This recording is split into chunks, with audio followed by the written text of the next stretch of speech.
Hi friends, welcome back to my channel. ഞാൻ ഇന്നിവിടെ ഒരു കുട്ടനാടൻ ഞണ്ടുകറിയുടെ റെസിപ്പി ആയിട്ടാണ് വന്നിരിക്കുന്നത്. കാന്താരിയൊക്കെ ഇട്ട് വെച്ച നല്ല സ്പൈസി ആയിട്ടുള്ള ഞണ്ടുകറിയാണിത്. പിന്നെ നിങ്ങൾ ഈ വീഡിയോ സബ്സ്ക്രൈബ് ചെയ്യാതെയാണ് കാണുന്നതെങ്കിൽ മറക്കാതെ ഒന്ന് സബ്സ്ക്രൈബ് ചെയ്തേക്കണേ. അപ്പോൾ നമുക്ക് ആദ്യം ഞണ്ടൊന്ന് ക്ലീൻ ചെയ്തെടുക്കാം. ആദ്യം നമുക്ക് നല്ല തിളച്ച വെള്ളം ഒഴിച്ചു കൊടുക്കാം. അപ്പോൾ തോട് പെട്ടെന്ന് റിമൂവ് ചെയ്തെടുക്കാൻ സാധിക്കും.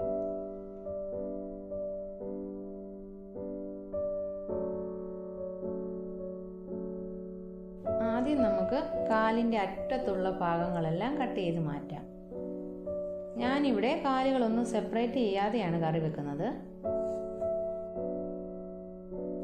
പിന്നെ ഞണ്ടിൻ്റെ മുന്നിലുള്ള വലിയ 2 കാലിൽ മാത്രമേ മാംസമുള്ളൂ. കാലിൻ്റെ ബാക്കി ഭാഗങ്ങളൊന്നും കട്ട് ചെയ്ത് കളയേണ്ട ആവശ്യമില്ല. അതൊക്കെ കഴിക്കുമ്പോൾ നല്ല ക്രഞ്ചി ആയിരിക്കും.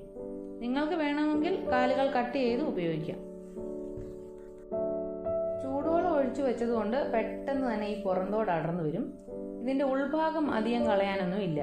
പിന്നെ ഈ സൈഡിൽ കാണുന്ന ഈ കറുത്ത പൂ പോലെ ഇരിക്കുന്ന ഭാഗങ്ങളൊക്കെ ഒന്ന് ഇതുപോലെ അടർത്തി മാറ്റണം.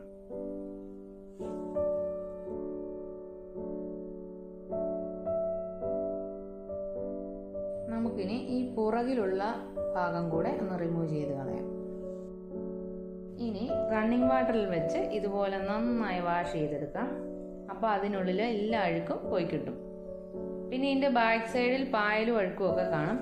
അതൊരു സ്റ്റീൽ സ്ക്രബ്ബറോ ബ്രഷോ ഉപയോഗിച്ച് ഇതുപോലൊന്ന് ഉരച്ച് വൃത്തിയാക്കിയെടുക്കാം. ഇനി ഉപ്പുവെള്ളവും കൂടി ഉപയോഗിച്ച് വാഷ് ചെയ്തെടുത്താൽ ഞണ്ട് നല്ല ക്ലീൻ ആയി കിട്ടും.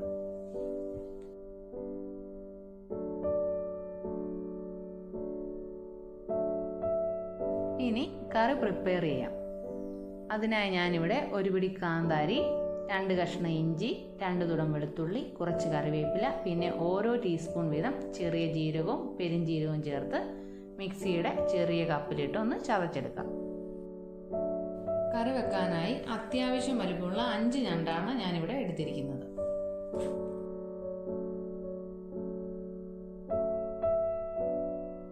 ചൂടായ ചട്ടിയിലേക്ക് 2 ടേബിൾ സ്പൂൺ വെളിച്ചെണ്ണ ഒഴിച്ചു കൊടുത്തിട്ടുണ്ട്.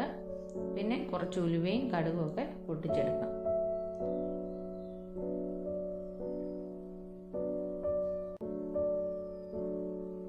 പിന്നെ ചതച്ച് വെച്ചിരിക്കുന്ന കൂട്ടും ചേർത്ത് നന്നായി ഒന്ന് വഴറ്റിയെടുക്കാം.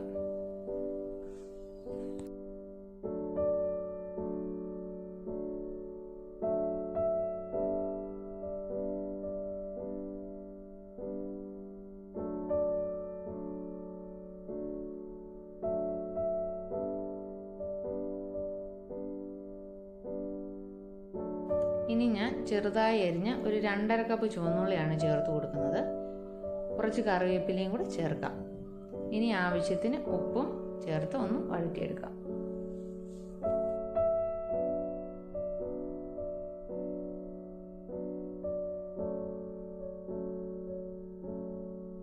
ഈ ഒരു പരുവത്തിലെത്തുമ്പോൾ 2 തക്കാളിയും കൂടെ ചേർത്ത് നന്നായി വഴറ്റിയെടുക്കാം.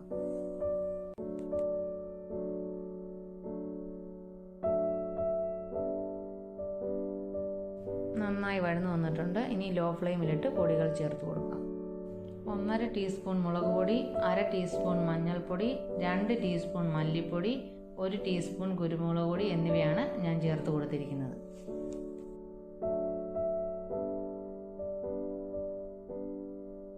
ഇനി പൊടിയുടെ പച്ചമണം മാറും വരേക്കും ഒന്ന് ഇളക്കി കൊടുക്കാം.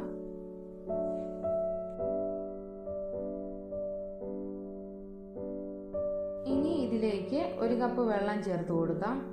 അധികം വെള്ളം ചേർക്കേണ്ട ആവശ്യമില്ല. കുറച്ച് കഴിയുമ്പോൾ തേങ്ങാപ്പാൽ ആഡ് ചെയ്ത് കൊടുക്കുന്നുണ്ട്.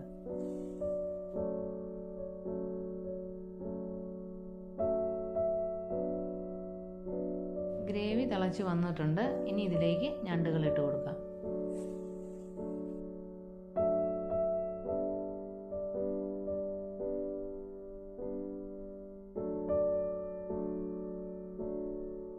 ഗ്രേവി എല്ലായിടത്തും എത്തും വിധം ഒന്ന് ഇളക്കി കൊടുത്തതിന് ശേഷം ഒരു 15 മിനിറ്റ് അടച്ചു വെച്ച് വേവിക്കാം. പിന്നെ നിങ്ങൾ കാലുകൾ സെപ്പറേറ്റ് ആക്കാതാണ് ഇടുന്നതെങ്കിൽ പതിയെ ഇളക്കി കൊടുക്കാൻ പ്രത്യേകം ശ്രദ്ധിക്കണം. 15 മിനിറ്റ് കഴിഞ്ഞിട്ടുണ്ട്. ഇനി 1 കപ്പ് തേങ്ങാപ്പാൽ ചേർത്ത് കൊടുത്തതിന് ശേഷം തവി ഉപയോഗിക്കാതെ തന്നെ നമുക്ക് ഇങ്ങനെ ഒന്ന് മിക്സ് ചെയ്ത് കൊടുക്കാം.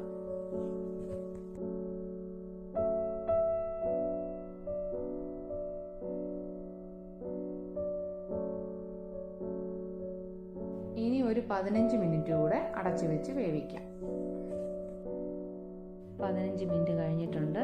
നമ്മുടെ ഞണ്ട് വെന്ത് ചുവന്ന് വന്നിട്ടുണ്ട്. ഇനി ഫ്ലെയിം ഓഫ് ചെയ്തതിന് ശേഷം 1 ടീസ്പൂൺ പച്ച വെളിച്ചെണ്ണയും 2 തണ്ട് കറിവേപ്പിലയൊക്കെ ഇട്ട് ഒരു 5 മിനിറ്റ് കൂടെ അടച്ചു വെച്ചതിന് ശേഷം നമുക്കിതൊന്ന് സെർവ് ചെയ്യാം.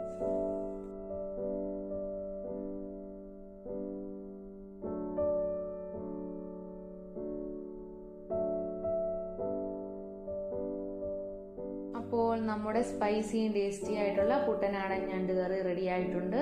കാന്താരിയും ചുവന്നുള്ളിയൊക്കെ ചേർത്ത് കൊടുക്കുന്നതുകൊണ്ട് തന്നെ ഒരു പ്രത്യേക സ്വാദാണ് ഈ കറിക്ക്. അപ്പോൾ എല്ലാവരും ഒന്ന് ട്രൈ ചെയ്ത് നോക്കുക. അപ്പോൾ നിങ്ങൾക്ക് എൻ്റെ വീഡിയോ ഇഷ്ടമായെങ്കിൽ ലൈക്ക് ചെയ്യുക, ഷെയർ ചെയ്യുക, മറക്കാതെ സബ്സ്ക്രൈബ് ചെയ്യുക. പുതിയ വീഡിയോയ്ക്കുള്ള നോട്ടിഫിക്കേഷനായി തൊട്ടടുത്തുള്ള ബെല്ലൈക്കൻ എനേബിൾ ചെയ്യുക.